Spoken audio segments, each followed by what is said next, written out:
Hoy sabemos que la élite de la Guardia Civil, la Unidad Central Especial, la UC3, se desplazó exprofeso de Madrid a Valencia a la velocidad de la luz para identificar y detener, que no identificar y citarles para tomarles declaración con posterioridad en calidad de investigados, que es lo que se suele hacer en situaciones, en conflictos como estos. No. Identificarles, detenerles, esto es, meterlos en un calabozo y pasarlos a disposición judicial a personas que, según fuentes del gobierno, pertenecían a una organización de grupos de la ultraderecha que estaban perfectamente organizados para atentar contra el presidente del gobierno y que ni siquiera residían ni eran de la zona afectada por el desastre de la Dana. Sí, esas personas que golpearon con escobas y con un paraguas el coche oficial del presidente del gobierno. Pues hoy sabemos que esas personas sí que eran de Paiporta y de zonas aledañas, que sí que se han visto afectados por el desastre, que no tenían antecedentes penales y que no formaban parte de ninguna organización ultraderechista. Pero nosotros tenemos que seguir confiando en las fuentes oficiales, porque hay muchos bulos a través de las redes sociales y solo el gobierno, a través de los medios de comunicación, nos va a facilitar la información exacta y fidedigna de los muertos y de los desaparecidos. Ese mismo gobierno que despliega todo un operativo a la velocidad de la luz desplaza a la UC3 desde Madrid hasta Valencia para detener a 3 personas peligrosísimas que atentaron contra el presidente del gobierno. Menos mal que luego salió Pedro Sánchez y nos tranquilizó a todos y dijo que él estaba muy bien y que gracias por las muestras de solidaridad. Pues miren, yo toda la información que escucho, que leo y que veo, la pongo en cuarentena y soy crítica. Y mucho más si viene de las fuentes del propio gobierno de España a través de los medios de comunicación que paga para que informen lo que quiere que informe el gobierno. ¿Por qué les digo esto? Bueno, saben que durante esta semana, mañana hace 10 días del desastre, se han ido dando datos sobre los desaparecidos un tanto contradictorios. El diario.es, un medio progresista, 48 horas después del desastre informaba de 1.900 desaparecidos y sin que pasara nada por el medio, o por lo menos sin que hayamos tenido comunicación oficial de que se han encontrado esas 1.800 o 900 personas, nos dicen que los muertos son 200 y pico y los desaparecidos poco menos de 100. Vamos, que si sumamos las dos listas, a pesar, como les pondré a continuación, de que el ministro Marlaska dice que las cifras de fallecidos y desaparecidos podrían solaparse, es decir, que hay fallecidos que están sin identificar y que por tanto también forman parte de la lista de los desaparecidos, en ningún caso, si a grosso modo sumamos esas dos listas, esos datos oficiales que supimos ayer, en ningún caso hablaríamos de más de 300 y poco muertos, que son muchísimos, vaya por delante, que son muchísimos, pero contrasta con los 1.900 o 2.000 y pico que decían otros medios hace una semana. ¿Qué explicación le da el ministro Marlaska? Pues lo voy a poner a continuación porque le pregunta a Ana Pastor en La Sexta. Escuchen. Muchísimo la atención, ministro, el tema de los desaparecidos. ¿Cómo es posible que en la España del siglo XXI a día de hoy no sepamos cuántos desaparecidos hay? Mucha gente nos lo decía el otro día en Paiporta, en Aldaya, en muchos otros lugares. No hay un registro, o hay gente que dice no lo están queriendo decir, nos tratan como si fuéramos niños y no adultos. No, esto último desde luego no es así. ¿Hay un registro? No, trataré de explicarlo. Estamos realizando el registro, pero dar datos cuando objetivamente no podemos concluir razonablemente que esa cifra es la que es y que son desaparecidos relacionadas con la Dana, entonces nos parece... Voy a parar un momento el vídeo. Dice que no podemos garantizar que esos desaparecidos tengan que ver con la Dana. Entonces, ¿con qué tienen que ver? Ministro? Explíquese. Un poco, diría, imprudente. Eso no quiere decir que en los próximos días podamos darlos. ¿Por qué es la razón? La razón fundamental y esencial es que una vez que tiene lugar el efecto de la emergencia, el efecto trágico de la Dana con los resultados devastadores en vidas humanas, se colapsan todos los centros, también los centros de formalización de denuncia. Y muchas de las personas que pueden haber perdido o no haber localizado a un familiar cuando también hay problemas de comunicación, etcétera, de todo tipo de comunicaciones, hemos de decir, tener en cuenta que durante 2 días es muy complejo Claro, pero han poder pasado 7 ministros muy... Está hablando de formalizar denuncia ante la Guardia Civil, ante la comisaría de la policía o ante un juzgado de guardia de la desaparición de un familiar, pero yo creo recordar que el diario.es hablaba de un número de teléfono. ¿No sería más fácil abrir una línea telefónica y tomar datos, nombre, apellido de la persona que se está buscando? Y así se evitarían duplicidades, ¿no? Que una persona vaya a un sitio y ponga una denuncia y otro familiar o un amigo vaya a otro lugar. Una única línea telefónica para computar cuántos desaparecidos hay. ¿Qué dice al respecto Marlaska? Difícil entender que no se pueda verificar de alguna manera esa lista. Se ha llegado a hablar de 1.900 desaparecidos. Si es verdad que muchos afortunadamente han ido encontrando a sus seres queridos porque no tenían conexión. A veces solo ha pasado eso. Bueno, trataré de explicarlo. Sé y entiendo la preocupación de la sociedad y la necesidad de conocer ese dato. Pero puedo decir que va a ser en los próximos días, que esa es una de las razones aludidas, es decir, que las personas han empezado a denunciar más tarde, no el propio día de la tragedia, sino unos días después por las razones expuestas. No hay, para formalizar las denuncias por desaparecidos en estas grandes tragedias, también se tiene que contar con la logística necesaria para recoger el ADN en todos los lugares. Ya estamos constituyendo zonas, grupos desplazados. Fíjense cómo se pierden su propio argumento de las muestras de ADN. Se tendrá que ver con los fallecidos y los fallecidos sin identificar, obviamente. Pero señor, estamos hablando de las personas que se están buscando. Para eso, para computar un registro, solo hace falta nombre y apellido. En las zonas de máxima incidencia de la DANA, de la emergencia, para poder realizar esas denuncias. Siempre ha estado abierto Valencia Capital, oficinas a ese respecto, tanto de Policía Nacional como de Guardia Civil. Ya se están materializando las posibilidades con los medios necesarios. Vuelvo a decir que los 2 primeros días era una situación difícil y compleja, incluso para las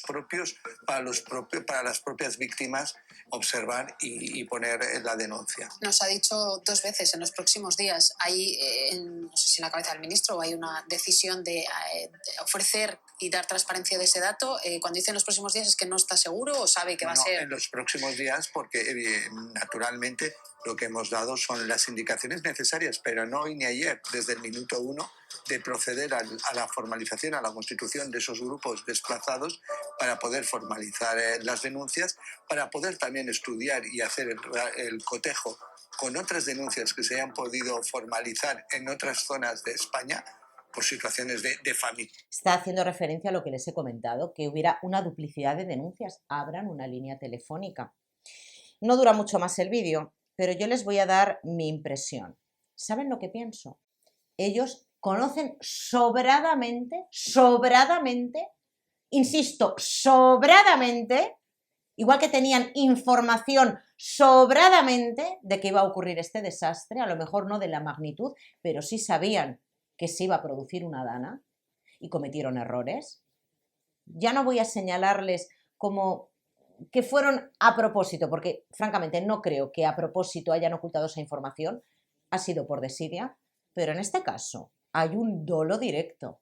Saben la información y no la dicen. ¿Y saben por qué creo que no la dicen y están jugando con el número de fallecidos y no informan de los desaparecidos? En Telecinco decían esta mañana que el número de personas desaparecidas son 93. El número de personas desaparecidas tras el paso de la Dana ha aumentado en las últimas horas hasta 93. 93. De 1900 a 93 hay una diferencia abismal. ¿Saben por qué creo que están jugando con esas cifras, la de los fallecidos y las desaparecidos? Por una cuestión política. No sé si ustedes están al tanto de que en los próximos días se van a celebrar 2 manifestaciones.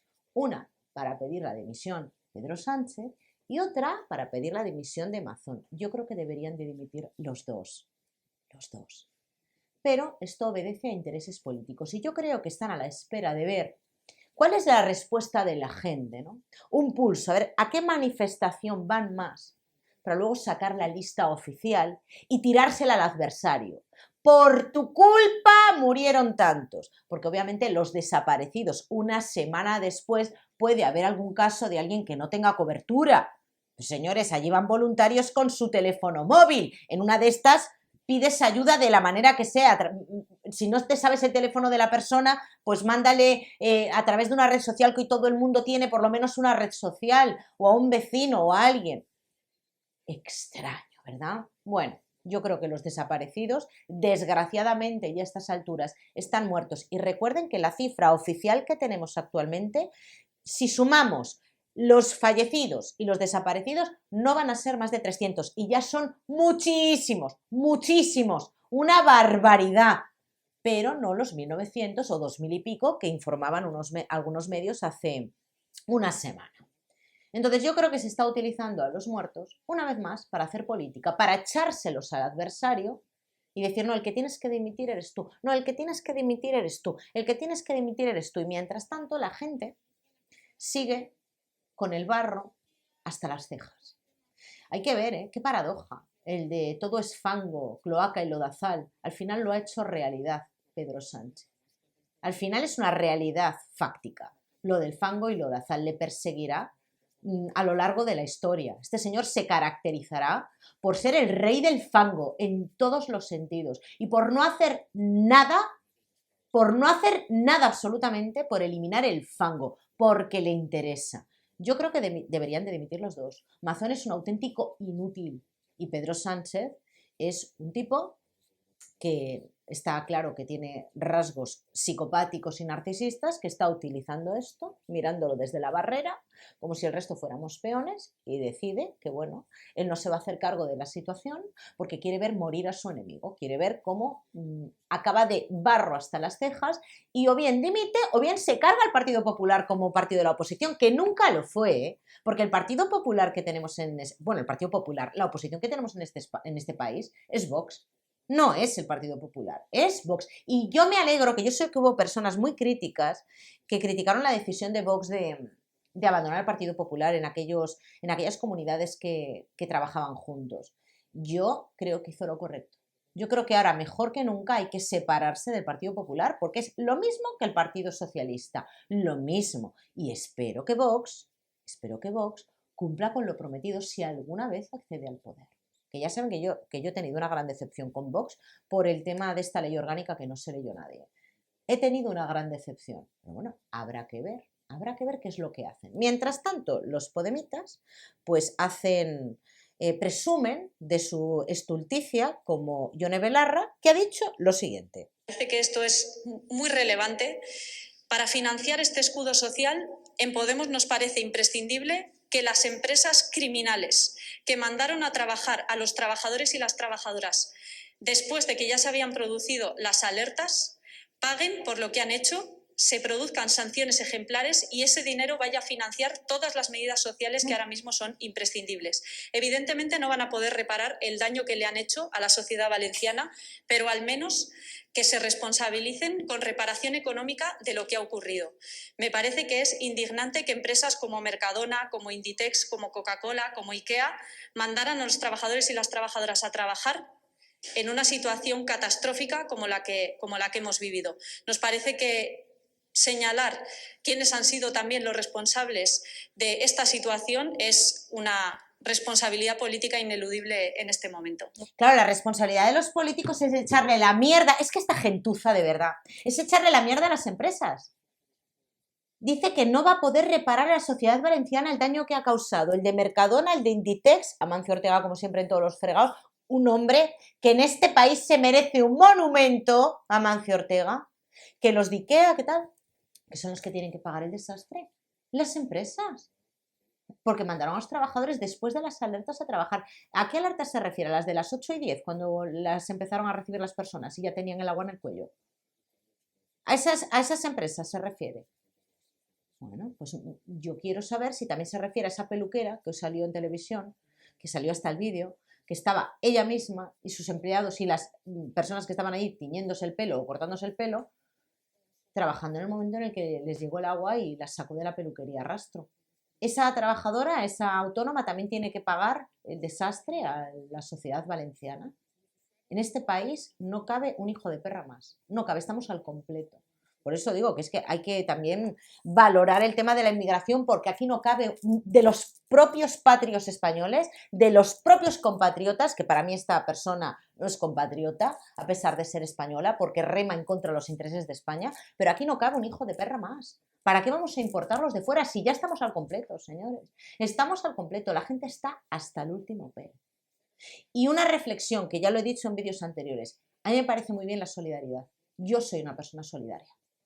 Y que la gente vaya a ayudar y que la gente done, que por cierto, hay que abrir el melón de las ONGs y de que han tirado ropa a la basura con la excusa de que estaba contaminada.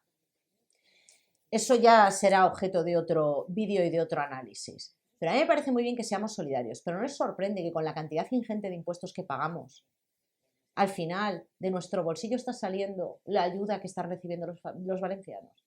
¿Qué pasa con estos impuestos? ¿Qué pasa?